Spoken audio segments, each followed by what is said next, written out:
Welcome back to Tech Unpacked, the podcast where we sift through the tech headlines, and bring you the stories that actually matter.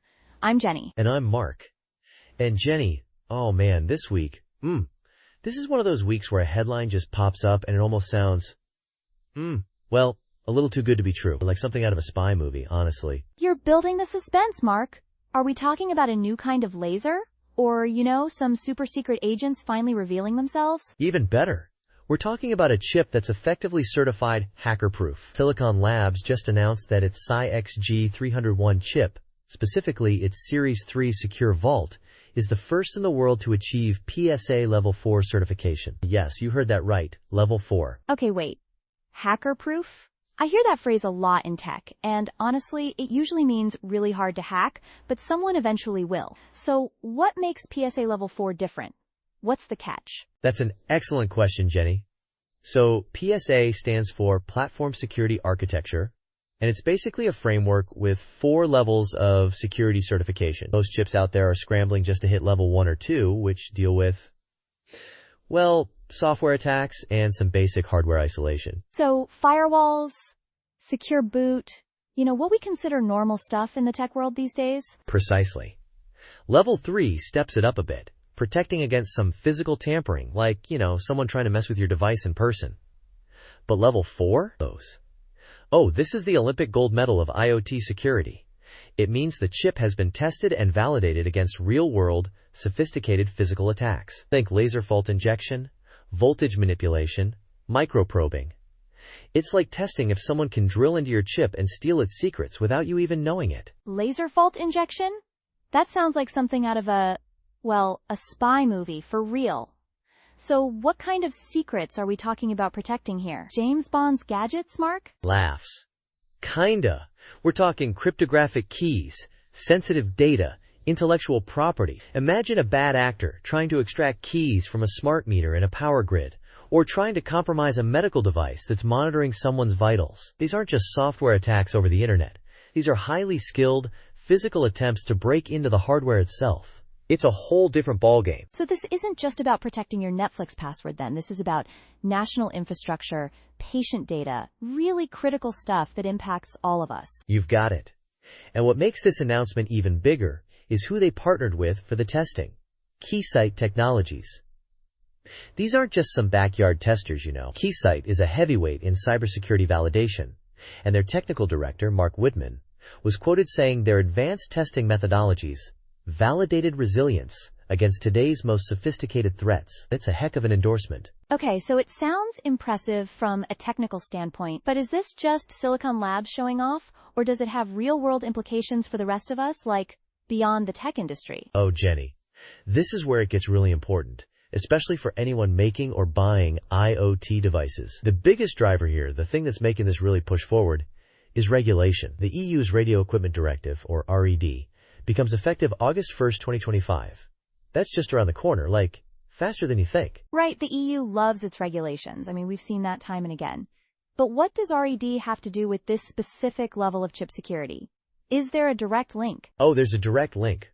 RED mandates that radio-equipped devices, so almost all IoT devices that communicate wirelessly, meet certain security standards. And guess what? The requirements for secure boot, encrypted firmware updates, and resistance to physical tampering align very closely with what PSA Level 4 brings to the table. If you're a device manufacturer and your product isn't compliant, you're looking at market bans there. It's not just a suggestion, it's a requirement. Whoa! So this isn't just a fancy badge for Silicon Labs, it's a golden ticket to staying in the European market? That changes everything. It's not just about being more secure.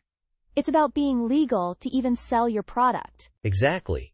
Silicon Labs is essentially future-proofing their customers. By integrating this secure vault into their SiXG301, they're providing a chip that helps device makers design products that are compliant from the ground up, reducing their development overhead and also mitigating a ton of their risk. It's truly a survival kit for device makers in this rapidly changing regulatory landscape. That's a huge competitive advantage, Mark. Speaking of the secure vault, how does it actually work? Is it just a cool name? Or is there some serious tech underneath that makes this possible? This is the true nerd out part here.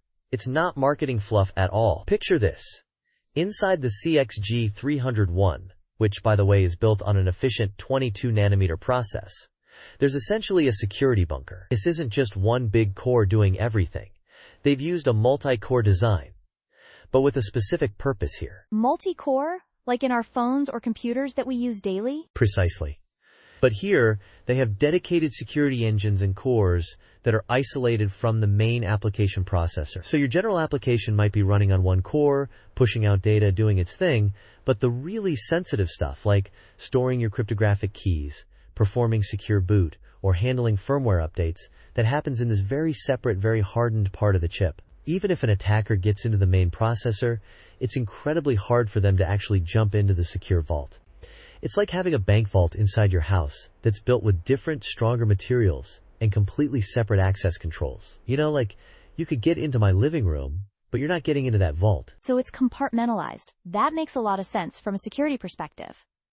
And this SiXG301 is targeted at things like LED lighting designs, right? It seems a bit overkill for a smart light bulb, if I'm being honest. It might seem like it, for a single smart light bulb in your home, but even smart lighting can be part of critical infrastructure, especially in large commercial or industrial settings. Think about networked streetlights in a city, or smart lighting in a massive warehouse. A compromised device, even a seemingly innocuous light, could become an entry point into a much larger, much more vital system. But beyond lighting, this chip and its secure vault are perfect for industrial IoT, smart home devices where data privacy is paramount, and even healthcare wearables where sensitive patient data is involved. That's interesting.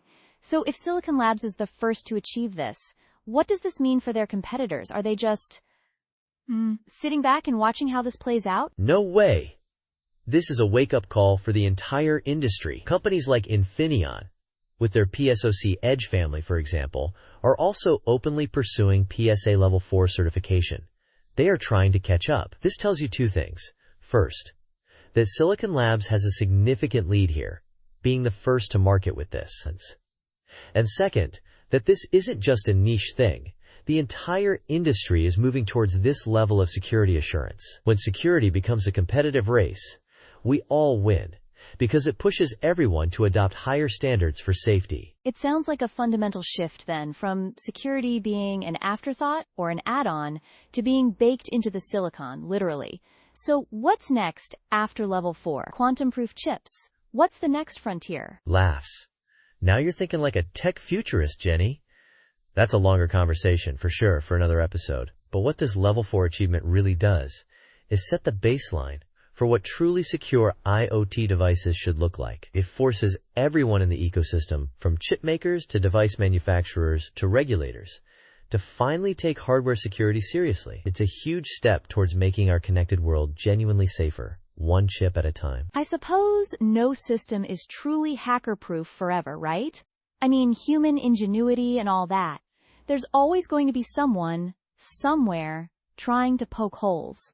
So do you think these certifications can actually keep pace with the evolving threats? Or will they always be playing catch-up? That's the million-dollar question, Jenny.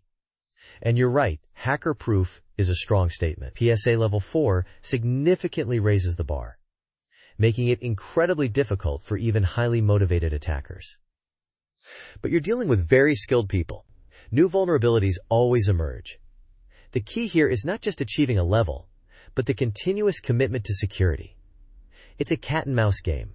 This certification means they've invested deeply in preventing known attacks, which is a great start. And what about the cost? I mean, advanced security usually means a higher price tag. Could this push some of the smaller IoT device manufacturers out of the market if they can't afford these premium secure chips? That's a valid concern. Increased cost and complexity are definitely trade-offs with advanced security. Initially, integrating PSA Level 4 chips might raise device prices, especially for those low-cost, mass-market IoT products. But I think over time, as the technology matures and becomes more widely adopted, those costs will come down. And, for manufacturers, the alternative is non-compliance and market bans, which is a far greater cost in the long run. It forces everyone to up their game, which benefits us all, even if there's a short-term hurdle for some. Yeah, I can see that. It's like an investment in market access. And speaking of regulations, how much should governments like the EU actually dictate these security standards? I mean, does it stifle innovation, or is it a necessary push for safety? It's a balance, for sure. Regulators often get a bad rap for stifling innovation, but in critical areas like IoT security, where potential breaches can impact infrastructure or personal safety, some level of mandate becomes necessary. Without it, you'd have a Wild West scenario, with varying degrees of security, creating weak points everywhere. The EU's RED is forcing a common, verifiable baseline, which ultimately could lead to higher trust in IoT devices overall. And that trust could actually foster more innovation, knowing the foundation is solid. That's a good point. I wonder if our listeners actually feel their own smart devices are secure against any kind of physical tampering. Like if someone wanted to break into their smart home hub or their wearable, do they feel protected? That's a great question, Jenny. I'd love for us to ask our audience that, maybe a quick poll or something. Because frankly, user awareness of hardware security is pretty low. Most people think about software updates and antivirus, not someone with a laser trying to extract keys from their chip. This kind of discussion, I hope, helps bridge that gap. Yeah. If I told someone my smart light bulb was impervious to laser attacks, they'd probably just stare at me. So would knowing a device has PSA Level 4 actually increase trust for the average consumer? Or is it too technical for them to care? Initially, it might be too technical. But just like people now look for secure websites with the little padlock, I think over time, these certifications will become a shorthand for trustworthy device. Manufacturers will market it, and consumers will learn that it means a higher level of protection. It starts with education, and then the market will hopefully follow. Well, safer connected world, here we come. That's an optimistic note to end on, Mark. This was incredibly insightful. Thanks for unpacking what could have been a very dry technical announcement and making it sound, well, much more engaging and relatable. Anytime, Jenny. That's exactly what we aim to do here. Always a blast to dig into this stuff and share it with everyone. And thank you all for tuning in to Tech Unpacked. Don't forget to like, subscribe, and share if you found this episode as fascinating as we did. We'll catch you next time.